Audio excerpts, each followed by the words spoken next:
खेती में लगभग 30 से और 50% तक उत्पादन प्रभावित होता है भैया खरपतवारों की वजह से। जो किसान अपनी फसल के अंदर खरपतवारों का सही समय के ऊपर नियंत्रण कर लेता है वो अपनी फसल का उत्पादन 30% बढ़ा लेता है, और जो किसान अपनी फसलों के अंदर थोड़ी सी लापरवाही करके और खरपतवारों का सही समय पर नियंत्रण नहीं करता है उसका उत्पादन 30% से 50% तक कम निकलता है। और कई बार और बहुत से खेतों में तो हमने देखा है कि खरपतवारों की वजह से 50% नहीं भैया 70% तक उत्पादन प्रभावित हो जाता है। विशेषकर अपन बात करेंगे कुछ ऐसे चुनिंदा खरपतवारों के ऊपर जो इस टाइम पर नासूर बन चुके हैं, जिनकी वजह से किसान सबसे ज़्यादा परेशान है। उसको ख़त्म करे तो कैसे ख़त्म करे। साथ ही अपन बात करेंगे सोयाबीन, धान, कपास, मक्का, बाजरा, इस टाइम पर जो ये फसलें चल रही है उन फसलों के अंदर खरपतवारों पर किस तरह से नियंत्रण करें, सिंगल शॉट समाधान बताऊंगा। तो नमस्कार, मैं इंद्रपाल यादव स्वागत करता हूं आपका अपने यूट्यूब चैनल देश की जान हमारे किसान चैनल पर। जिस खेत के अंदर खड़ा हुआ हूं इस खेत के अंदर खरपतवार नाशी का स्प्रे कर रखा है, उसका रिजल्ट भी दिखाऊंगा। बहुत ही खतरनाक खरपतवार जो इस टाइम पर हमारे देश के अंदर बहुत तेजी से बढ़ रहा है और एक तरह से नासूर बन चुका है, किसानों की नाक में दम कर रखा है, उसको अपन खत्म कर रहे हैं इस खेत के अंदर। फिर दूसरी बात आती है, इस टाइम पर अपन खेतों के अंदर फसलें तो लगा लेते हैं और खेतों के अंदर हम खरपतवारों का नियंत्रण भी कर लेते हैं जब जैसे ही अपन फसल लगा रहे होते हैं। बाकी हमारे खेत के मेड़ होते हैं या खेत की नड़ होती है जिसके अंदर से पानी चलता है, वहाँ पर बहुत से खरपतवार हो जाते हैं। क्या उनको भी अपन पूरी तरह से ख़त्म कर सकते हैं? तो हाँ भैया, उसको भी कर सकते हैं, वो भी बताऊंगा आप लोगों को। इस वीडियो के अंदर कोशिश करूंगा अधिकतर फसलों को कवर करने की। सबसे पहले अपन बात करते हैं कुछ ऐसे खरपतवार जो हमारे देश के अंदर बहुत तेज़ी से बढ़ते जा रहे हैं और एक तरह से नासूर बन चुके हैं। तो उन खरपतवारों को किस तरह से अपन पहचानें और उन खरपतवारों को अपन किस तरह से ख़त्म करें, और ख़त्म भी बिल्कुल एकदम इस तरह से कर दें कि दोबारा उस खेत के अंदर वो खरपतवार आए ही नहीं, बिल्कुल एकदम जड़ समूल से ख़त्म करेंगे। तो सबसे पहला खरपतवार हमारे देश में जो सबसे खतरनाक है भैया वो है नागरमोथ। आइए अपन दिखाते हैं। ये जो नागरमोथ है ये देखिए, ये नागरमोथा अगर एक जगह के ऊपर खेत में चाहे किसी भी एक छोटे से सर्किल में पैदा हो जाओ एक बार, तो फिर आप देख रहे होंगे एक साल में ना ये पूरे खेत में फैल जाता है। इसकी जो जड़ें हैं ना वो नीचे नीचे नीचे नीचे चलती है और जड़ों के अंदर इसमें गांठ होती है। एक गांठ से अनेकों गांठ बन जाती है और उस एक गांठ से ना अलग अलग इसके अंदर से जड़ें निकलती चली जाती है। जिस तरह से आदमी में कैंसर की बीमारी है ना, वैसी खेती के अंदर नागरमोथा एक कैंसर की तरह ही बहुत खतरनाक खरपतवार बन चुका है और इसको ख़त्म करना है ना इस टाइम पर बहुत ज़्यादा मुश्किल हो रखा है। लेकिन भाइयों इसको भी अपन ख़त्म कर देंगे बिल्कुल। आप लोगों को इस वीडियो के अंदर मैं कुछ ऐसे टिप्स बताऊंगा, कुछ ऐसे रासायनिक स्प्रे भी बताऊंगा, कुछ जैविक स्प्रे भी बताऊंगा जिनकी बदौलत आप एक झटके में इसको ख़त्म कर सकते हो। फिर बात आती है दूसरा सबसे खतरनाक खरपतवार। तो भाइयों ये जो खरपतवार आप लोग देख पा रहे होंगे इसको गाजर घास भी बोला जाता है, कांग्रेस घास भी बोली जाती है। ये खरपतवार है ना भैया बहुत ही ज़्यादा खतरनाक है और ये खेतों में ही नहीं, जहाँ पे भी खाली जगह पड़ी होगी, चाहे शहर हो, गांव हो, सड़क के किनारे, इसका दायरा लगातार साल दर साल बढ़ता जा रहा है। जहाँ पे ये हमारी खेती के अंदर नुकसान कर रही है ना, वहीं पे हमारे स्वास्थ्य के ऊपर भी बहुत ज़्यादा प्रतिकूल प्रभाव डाल रही है। इनकी बदौलत एक तो दमे की बीमारी हो जाती है, इसके अलावा इससे एलर्जी भी हो जाती है। बहुत से केसों में तो ये देखा गया है कि इसकी बदौलत हुई एलर्जी पूरे जीवन भर खत्म नहीं होती, चाहे आप कितनी ही कैसी ही दवाई लेते रहो। भाइयों इसको खत्म करना बहुत जरूरी है, इसको भी अपन बताएंगे किस तरह से खत्म किया जा सकता है। इसके अलावा फिर बात करते हैं तीसरा सबसे खतरनाक खरपतवार। ये देखिए भैया ये है बोखड़ा। और विशेषकर जो सोयाबीन की फसल लगाते हैं, मूंगफली की फसल लगाते हैं, कपास की फसल लगाते हैं और उनके खेत में अगर ये हो गया ना खड़ी फसल में, तो भैया इसको खत्म कर पाना बहुत मुश्किल हो जाता है। इसके अलावा चौथे नंबर पर खतरनाक खरपतवार आता है भैया जो इस टाइम पर बहुत तेजी से बढ़ता जा रहा है, भांग। बहुत से खेतों में एक दो पौधे हैं ना वो स्टार्टिंग में उगते हैं, उसके बाद है ना वो बहुत तेजी से बढ़ते चले जाते हैं। और पांचवें नंबर पर भैया बहुत से खेतों में, बहुत सी जगह पर, बहुत से स्टेटों के अंदर जो दूब घास होती है ना वो खतरनाक खरपतवार है। अभी 5 तो हुए भैया खतरनाक खरपतवार। इनके अलावा फिर बात आती है जो इस टाइम पर फसलें लगा रखी है, जैसे कि सोयाबीन है, धान है, इसके अलावा मूंगफली है, कपास है, उनके अंदर अलग अलग तरह के खरपतवार होते हैं। तो सबसे पहले अपन इन 5 खरपतवारों को किस तरह से ख़त्म करें उसके ऊपर बात करते हैं। तो देखिए भैया इनको ख़त्म करने के लिए ना सिर्फ 2 टेक्निकल बताऊंगा मैं आप लोगों को। उनको अगर आप सही तरीके से कर देते हो ना स्प्रे, तो ये है ना आपके खेत के अंदर समूल नष्ट हो जाएंगे, दिखाई ही नहीं देंगे भैया।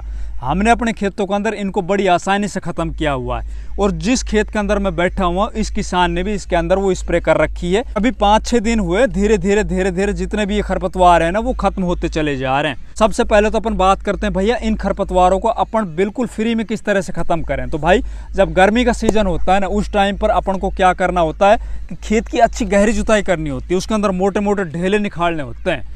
अगर आपके खेत के अंदर मोटे मोटे ढेले निकल जाएंगे तो जो ये खरपतवार होते हैं, विशेषकर नागर मोथे की बात कर रहा हूँ मैं, उसका जो गांठ होती है ना, जो बीज होता है, वो उन डड़ों में उन ढेलों के अंदर अगर आ गया और उसके बाद लगातार गर्मी पड़ेगी, ऊपर से बहुत तेजी से सूर्य का प्रकाश पड़ेगा, लू चलेगी, तो जो वो बीज है ना वो सूख जाता है। इसके अलावा जितने भी अनवांटेड खरपतवार होते हैं उनको अपन जुताई से ही खत्म कर सकते हैं। देखो भैया जब गर्मियों का मौसम होता है, अब बात आती भैया केमिकली अपन इसको किस तरह से खत्म करें। और इसके अलावा जितने भी 5 तरह के खरपतवार थे ना जो बहुत तेजी से बढ़ते जा रहे हैं, किसानों के नाक में दम कर रखा, इनको अपन एक ही स्प्रे में सिंगल शॉट में किस तरह से खत्म करें।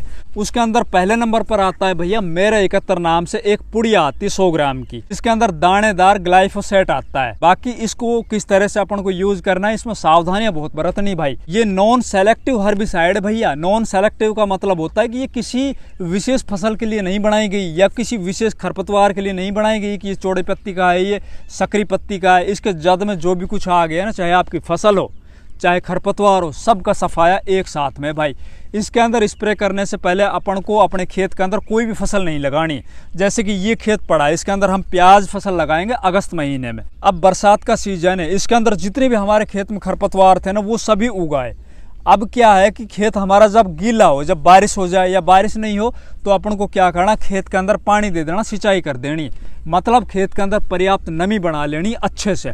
फिर अपन क्या करते हैं कि एक हमारा जो 16 लीटर वाला स्प्रेयर पंप होता है ना, उसके अंदर हम 100 ग्राम एक पुड़िया मेरा 71 के डालते हैं, उसमें 2 किलो अपने यूरिया डालते हैं। इन सबको मिक्स करने के बाद ना भैया हम धीरे धीरे पूरे खेत के अंदर स्प्रे कर देते हैं। ये सब डालने के बाद फिर अपन देखेंगे लगभग 5 से 7 दिन के बाद जितने भी खरपतवार है ना, चाहे वो कितने ही खतरनाक खरपतवार हो, वो धीरे धीरे खत्म होने स्टार्ट हो जाएगा। मतलब ऊपर से उनकी पत्तियां है ना वो पीली पड़नी चालू हो जाएगी और लगभग 10 से 15 दिन के अंदर वो नीचे जड़ तक चली जाएगी। ये जो हर्बिसाइड अपन ने स्प्रे की थी और जड़ में जाने के बाद, उस गांठ में जाने के बाद वो पूरी तरह से खत्म हो जाएगा।